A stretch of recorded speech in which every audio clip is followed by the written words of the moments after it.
माननीय श्री चंद्रशेखर जी। धन्यवाद सभापति जी। मैं आज इस सदन में अत्यंत महत्वपूर्ण, ऐतिहासिक और संवेदनशील विषय पर अपनी बात रखने के लिए खड़ा हुआ हूं। यह केवल एक विधेयक नहीं है, ये भारत की लोकतंत्र की आत्मा का प्रश्न है। यह उस न्याय की परीक्षा है जिसकी नींव हमारे संविधान में रखी थी, और यह उस विश्वास का सवाल है जो देश की करोड़ों महिलाओं के संसद से जुड़ा हुआ है। सभापति जी, मैं शुरुआत से स्पष्ट कर देना चाहता हूं कि हम महिला आरक्षण के पक्ष में हैं और हम इसे महिलाओं का संवैधानिक अधिकार मानते हैं। लोकतंत्र में समर्थन और सवाल दोनों साथ चलते हैं। मेरी तो सरकार से मांग है कि आधी आबादी 50% है, 33% की, उनको बढ़ा के 51% कर देना चाहिए। जब बराबरी महिलाओं को तो सदियों से नहीं मिला, जो वो बढ़ के मिलना चाहिए। सरकार की और हाउस की ये मंशा होनी चाहिए सभापति जी। लेकिन आरक्षण से पहले सुरक्षा के बारे में तो बताना चाहिए कि एनसीआरबी का डेटा क्या कह रहा है। तमाम सरकारों में महिलाओं पर हिंसा हो रही है, इसका जवाब भी सरकारों को देना चाहिए कि जब महिला सुरक्षित नहीं होंगी तो उनके अधिकार की रक्षा कैसे होगी।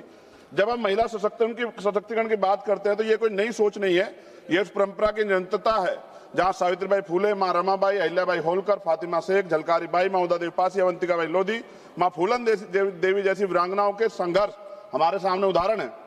बाबा साहब अम्बेडकर जी ने संविधान बनाते हुए कहा था कि हम एक ऐसे संविधान को बना रहे हैं जहां हर नागरिक को समान अधिकार देगा, चाहे वह पुरुष हो या महिला।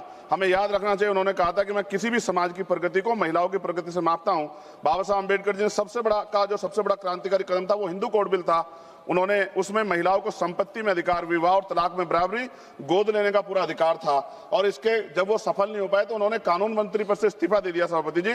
महोदय, 73वें 74वें संविधान संशोधन जिसके तहत अनुच्छेद 243D और 243T में स्थानीय निकायों में महिलाओं के लिए आरक्षण सुनिश्चित किया गया। आज लाखों महिलाएं पंचायत और नगर पालिकाओं में नेतृत्व कर रही है। वो अलग बात है कि बहुत बड़ी संख्या में महिला प्रतिनिधि अपने निर्णय स्वतंत्र रूप से नहीं ले पाती, क्योंकि हमारे समाज ने भी पुरुषों और महिलाओं की बराबरी को स्वीकार नहीं किया। कहीं पिता, कहीं पुत्र, कहीं पति उनके निर्णय लेते हैं। ऐसा बहुत बड़े पैमाने पर देखा गया। भाषण चाहे कुछ भी दिया जाए, लेकिन सत्यता यही है सभापति जी।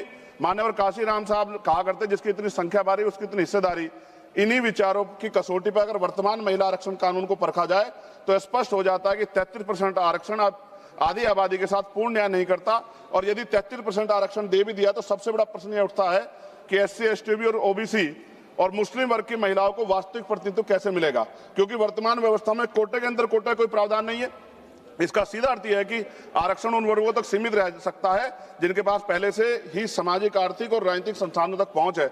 ऐसे में दलित, आदिवासी, पिछड़े और मुस्लिम वर्ग की महिलाओं जो सबसे अधिक वंचित है वो हाशिए पर रह जाएंगी, फिर से प्रतिनिधित्व से बाहर रह जाएंगी। ये न केवल महिलाओं के अधिकारों के साथ अन्याय है बल्कि सामाजिक न्याय की अवधारणा के भी खिलाफ है। आज जरूरत है केवल आरक्षण देने की नहीं बल्कि न्यायपूर्ण और समावेशी आरक्षण सुनिश्चित करने की है। आप तो कोटे में उपवर्गीकरण यानी कि कोटे के अंदर कोटे की बात करने वाले हैं, तो महिला आरक्षण में इसे लागू करने के पीछे आप लोग क्यों रह गए? क्योंकि जब तक सबसे वंचित महिलाओं को उनका हक नहीं मिलेगा तब तक कोई भी आरक्षण अधूरा ही रहेगा। ये लड़ाई केवल आरक्षण की नहीं, ये लड़ाई बराबरी, सम्मान और असली लोकतंत्र की है। सभापति जी, मैं इस सदन के माध्यम से हो रही चर्चा के बीच एक मूलभूत प्रश्न उठाना चाहता हूं। सामाजिक न्याय की वास्तविक स्थापना कैसे होगी? हम सब जानते हैं कि बाबा साहब अम्बेडकर ने दलितों और वंचितों समाज के राजनीतिक सशक्तिकरण के लिए पृथक निर्वाचन की मांग की थी। उसका स्पष्ट मत था कि जब तक दलित समाज में को अपने प्रतिनिधि स्वयं चुनने का अधिकार नहीं मिलेगा तब तक उनका वास्तविक सशक्तिकरण संभव नहीं है। लेकिन परिस्थितिवश पूना पैक्ट के कारण ये मांग अधूरी रह गई, क्योंकि गांधी जी अनशन पर बैठ गए थे। मैं इतिहास को नहीं दोहराना चाहता, लेकिन उस समझौते ने दलितों को आरक्षण तो दिया लेकिन स्वतंत्र राजनीतिक आवाज छीन ली। माननीय सभापति जी, बहुजन आंदोलन के महानेता काशीराम जी ने अपनी प्रसिद्ध पुस्तक चमचा युग में भी इस व्यवस्था की सीमाओं को उजागर किया है कि कैसे वर्तमान राजनीतिक ढांचे में दलित प्रतिनिधि अक्सर स्वतंत्र नहीं रह पाते, अपने समाज से ज्यादा अपनी पार्टी के प्रति समर्पित हो जाते हैं। यही हाल पिछड़े वर्ग के नेताओं का भी है।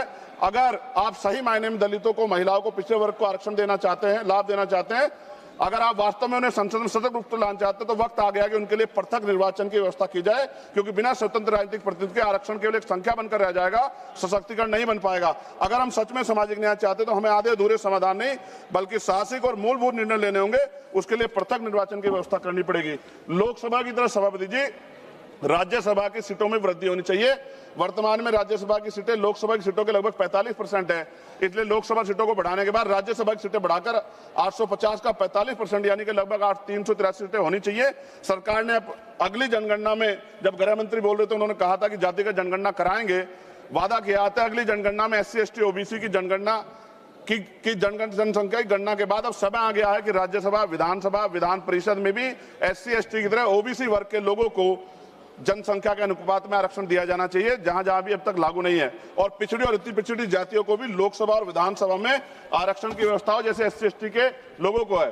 सभापति जी, हमारा संविधान कहता है कि प्रतिशत जनसंख्या के आधार पर होना चाहिए, साथ ही संघीय संतुलन को भी बना रहेगा। 1976 और 2001 के परिसीमन को रोकने का निर्णय इसलिए लिया गया था क्योंकि उस समय यह समझ थी कि अगर केवल जनसंख्या के आधार पर किया गया तो राज्य जनसंख्या नियंत्रण में सफल रहे वे नुकसान में चले जाएंगे। सरकार तो कहती है कि प्रक्रिया निष्पक्ष होगी, लेकिन सवाल उठता है क्या इसके लिए सभी राज्यों का व्यापक परामर्श हुआ?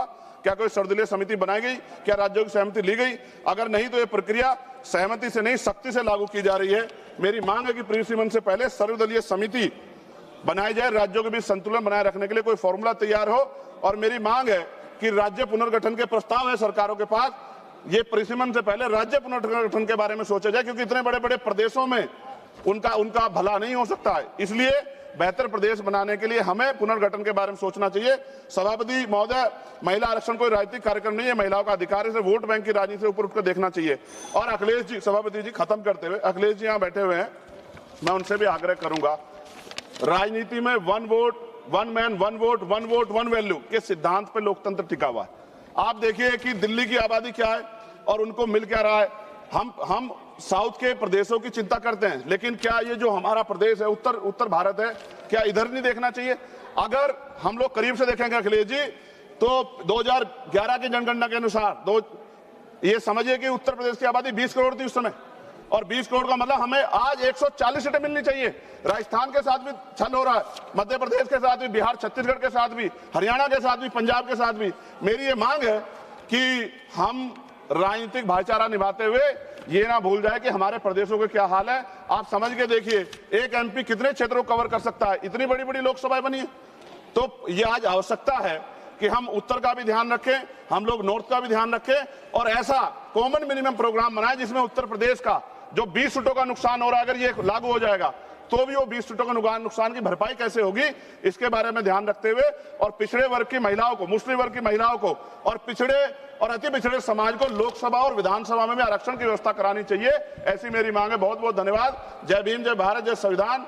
बाबा साहब अम्बेडकर जिंदाबाद। मान्यवर काशीराम साहब अमर रहे।